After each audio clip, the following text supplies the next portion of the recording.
Hey there, thanks for tuning into Duckbricks. I'm Chris, and last month I got a chance to go to LEGO headquarters in Billund, Denmark, and see a ton of brand new LEGO sets for next year. And one of those was a massive buildable LEGO Iron Man statue, designed by legendary LEGO designer Aaron, who actually competed on LEGO Masters Season 1 before becoming an official LEGO set designer. Aaron is on loan from the LEGO Creator 3-in-1 team, where he has been designing some incredible animal builds, and I am so happy he decided to dip his toes into the Marvel team, which gave us a chance to see an incredible sculpture for Iron Man, the likes of which we've never really seen from LEGO before. And so, let's jump into his presentation showcasing this set, and then my one-on-one interview with the designer to delve deep into how the model was made and all the different things you can do with it. Let's jump in right now. This is set number 76344, the buildable Iron Man. It will retail for $130 to my knowledge when it releases in January, and it comes with 1,297 pieces, which is about right. It represents Iron Man Mark III, which was one of the very first armors that he used in the first Iron Man movie, and to accompany it, we actually have an exclusive variant of the Iron Man Mark III minifigure, who is arm printing for the first time, which is very, very cool to see in a standard set like this. Of course, we have gotten Iron Man Mark III before, but never with arm printing, and while we have gotten buildable Iron Man figures in the past, this is another level. After getting a chance to play around with it in my hands and pose the arms and actually see the figure, it really is very similar to the C-3PO build that we got for LEGO Star Wars and some of the other buildable figures, but this one actually is a lot harder to make than I would say some of those other builds, because you have to replicate the exact proportions of a human inside the armor suit, as opposed to just going for a fully robotic character. I think it's really cool that LEGO Marvel is going in this style. They're trying to give us more detailed models that actually look absolutely amazing on display, and since we have gotten playable action figure versions of Iron Man before, I'm actually pretty okay with the fact that this one has less articulation than some of the other playable versions, because you obviously have that sacrificed for the amount of accuracy to the original model. And even with that, there are still things you can do with it, like turn the waist, move the arms and head, and even move some of the flaps on the back for mimicking the flying functions. But now, let's turn it over to LEGO designer Aaron to showcase his set, and then we'll go into a one-on-one interview where I delve deep into the design of this model. Hi everybody, my name's Aaron, and I'm here to introduce you to yet another awesome Marvel set. So, without further ado, we have the Iron Man Mark III Collector's Edition. Wow. This is a really awesome brick-built version of the first red and gold suit that we see Iron Man in the MCU, so it's really iconic, one of our favorite moments in the MCU, one of my personal favorite moments in the MCU at least. The figure is, fully detailed, 360 degrees, lots of amazing features, posability, of course, you gotta have a little bit of that. You can, of course, do all kinds of fun poses. There's some bending in the waist. Whoa. So this can look good on display so many different ways. We're really happy with how it's turned out. You get the little air flaps and stuff like that as well.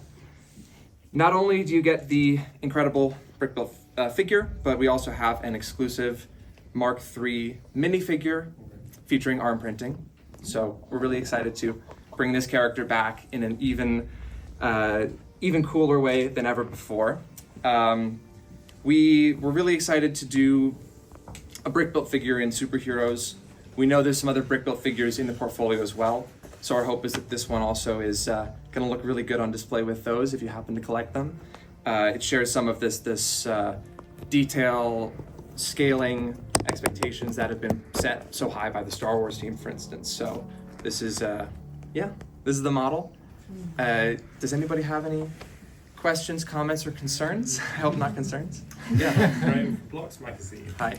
What's the trick, Aaron, with getting a figure that looks that detailed and display friendly, but still has that articulation? What are some of the things that you need to factor in? Absolutely. So many of our models are made to look like really cool display pieces, But with a character like this, you want to have some degree of posability inherent in there.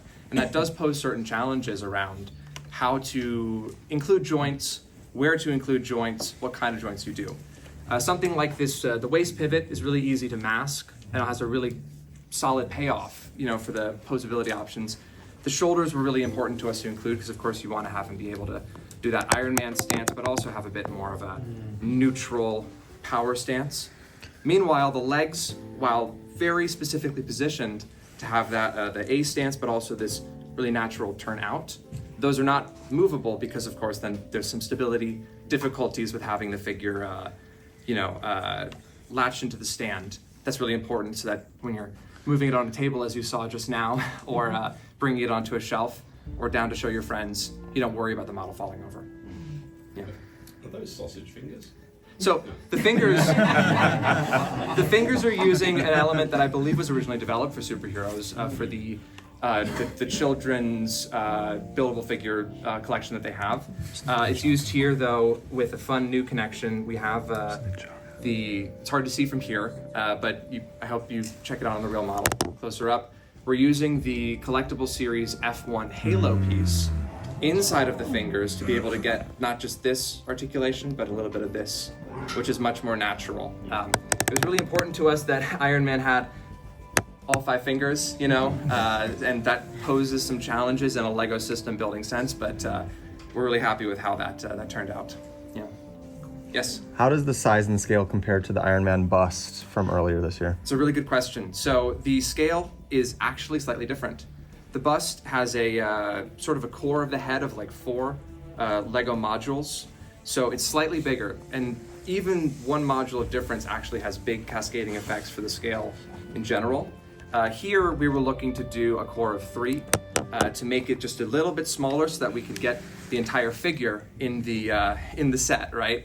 So if you have the bust and you have the figure, both are from different suits, so you have that difference, but you also get a slight scale difference. So it's not like we've just taken the bust and made a figure to match. This is all a new building experience and a new design compared to the bust. Prints or stickers? All prints. With the design process, what was your starting point? Yeah, it's a really good question. So this model, I was looking back on my my history of working on this, because I've taken this model from the first concept all the way through its maturation, which is such a privilege, and I'm super excited about the model, obviously. It's your baby. It's my baby, it's my red baby. But when making a character like this, one of the most important things to get right is the face and the facial expression, because that's when you look at a character or an animal, we do a lot of animals as well in Lego, the first place you look usually is the face, so to speak. How does the eye contact? How is the proportions and that? So we started off with the head, and that actually went through a lot of different iterations as well. Within this sort of scale, many different build-ups to get to one that we felt was the best possible version. And then from there, it's I usually tend to work from the outside in when I'm doing a creature or a character like this, because the head is important, the arms and the legs. A lot of times you have less room to work, so to speak. So you have to make sure that part is really polished, and then it's about marrying it all together in the torso. In the case of this one, it was also a lot of looping, re-looping around stability. I went through like 3 different leg designs before finding one that works just right. But the original version of the figure also had more posability, but again, because of stability considerations and wanting to align with other display figures in the portfolio, we opted for less posability in favor of a better overall expression, more detail, more sculpting. Because as soon as you add, moving knee joints into something this big, it gets much bulkier. And in this case, we wanted to make the perfect playable display piece, but that really has that film accuracy and that sculpting all around. Yeah. Were there limitations around where you could place the metallic pieces? Yes. Just speaking to that a little bit. Yeah, we I would say maybe for 30 seconds considered doing pearl gold instead of the drum lacquered metallic gold. But first of all, to align with the bust that we already have on the market. Second of all, to get that metallization is so cool on a display model like this, but it does come with additional constraints, of course, around which kinds of pieces you're able to use and which not. This model introduces 2 new drum lacquered elements. First of all, you see here on the thigh, We've got a half circle tile in drum lacquer for the first time, and we also have a 2-length cheese slope. So the reason we made those pieces was to, because of course you can make those shapes out of existing elements that have already been drum lacquered before.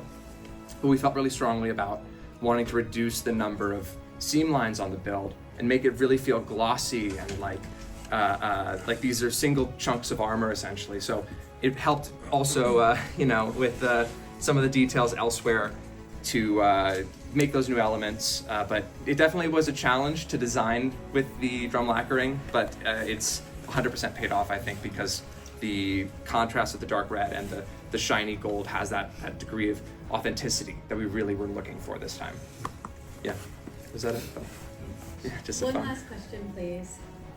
Aaron, you mentioned that this was something you did the concept model for. Was Yes. that something that you were doing like just as an exploration, or was it a brief that you were given? Yeah, so periodically throughout the development cycle of LEGO design, there's periods where model designers and element designers and graphic designers, the whole organization can sort of pitch product ideas that are outside their usual scope of work. For any of you who maybe know me from before or know some of the sets I've worked on, my home is on the Creator 3-in-1 team. So this is a sort of a step into the superheroes team. I'm so lucky that they chose to let me work on this. But it was something where I was really passionate about this character, about this specific suit, about making the ultimate buildable Iron Man. And so during one of those periodic ideation open forum things, I basically signed up for a team that was not my normal team, created the first draft of what would become this set, and then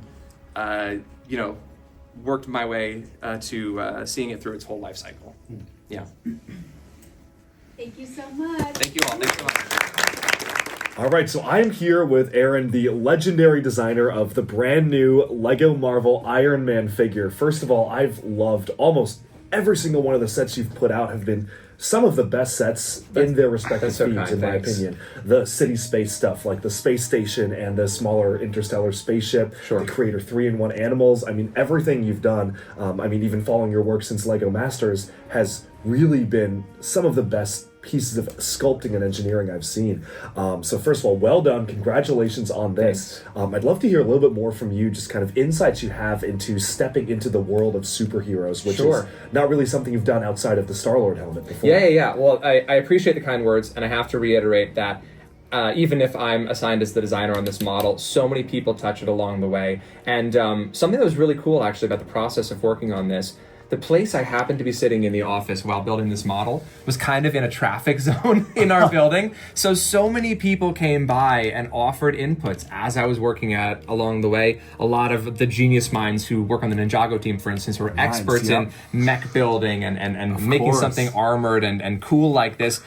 Like ways about how to structure certain things or how to work with joints and proportions. So even though I'm the one who maybe is sitting here with you today, so many different designers helped out with this in so many ways. But yeah, to do a model like this on the Superheroes project, it's kind of a dream come true because, Iron Man is one of my favorite characters. This particular suit, the Mark III suit, is one of my favorite pieces of movie design ever. Yeah. It's just like one of the coolest Iron Man suits, one of the most iconic, and it was really fun to tackle the challenge of bringing that to life in Lego form. And also, of course, like you say, I oftentimes have done animal builds in the Creator team. Yeah. And in a way, the principles behind this are not that different because you're trying to create something that feels organic, is sculptural, and has some posability while also having the level of display polish that you would expect from a model like this. Absolutely. I mean, this is just so impressive. The thing that actually really stands out to me, I think the most, is a pretty small detail, but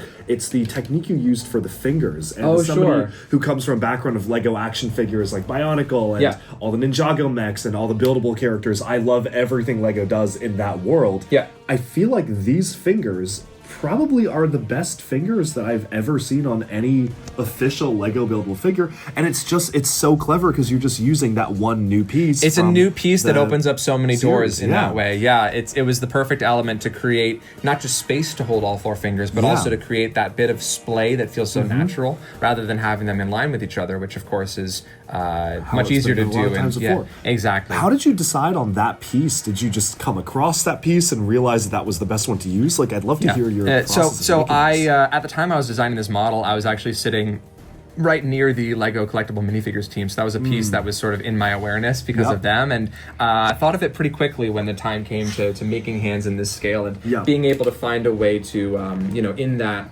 Iron Man hand pose to get that finger spread. It was something that allowed for a bar connection without things being linear in the scale. So it just, it kind of, it was a very fortunate coincidence that piece was developed and I could use it here.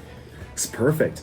The other question I have is, obviously the other Iron Man bust is currently on the market. I'm curious if there was any collaboration, or maybe even like in terms of deciding like how to recolor some of the pieces, like these pieces were used in this drum lacquered gold color. Did you have conversations with the team working on that set as you were developing this to see if I mean, the superheroes team, it's all a very collaborative environment, so we're always in conversation with each other about trying to produce the best model possible, and how can we make this one differentiated from the bust. The scale is one big differentiator, of course. This is a slightly smaller scale for the head and for the shoulders than the bust has. But it's also like, it's really nice that the bust debuted a lot of those drum lacquer gold elements that then I can take advantage of when working on this model. But there are also 2 new drum lacquer gold elements here, like the we've got the half circle and the double cheese slope. Those are appearing in drum lacquer gold for the first time.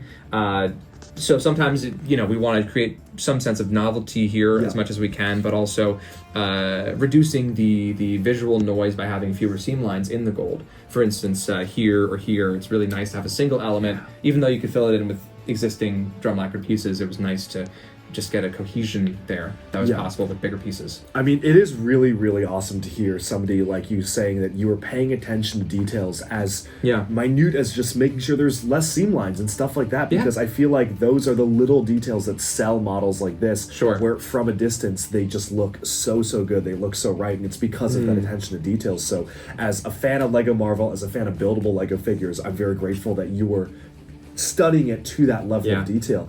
I'm very curious what you would say was your biggest challenge when creating this. Sure. I think there were a lot of challenges along the way. I bet. Yeah. The head sculpt is one that took a lot of iteration, but then we also it was a real challenge to make the lower body work the way that it does, because not only is there sort of an A stance to the figure, but it's also a slight turn out of the legs. To be able to engineer that took a lot of work, and to be able to keep the degree of sculpt and the fine details we really wanted there. That was really important to us, but it took a lot of different iteration to create the right stops and the right angles and things like that. Of course. Also, marrying everything together in the torso was challenging, because it's easy to build a leg or an arm kind of in isolation to the rest of the body, but when it comes to marrying those pieces together, it can be very challenging, and that was an area I spent a lot of time on. But I'm very happy with how the tessellation of all the plates comes together, it's so satisfying. Or using the vehicle windscreen here in the underarm. That's something I'm super happy about as well.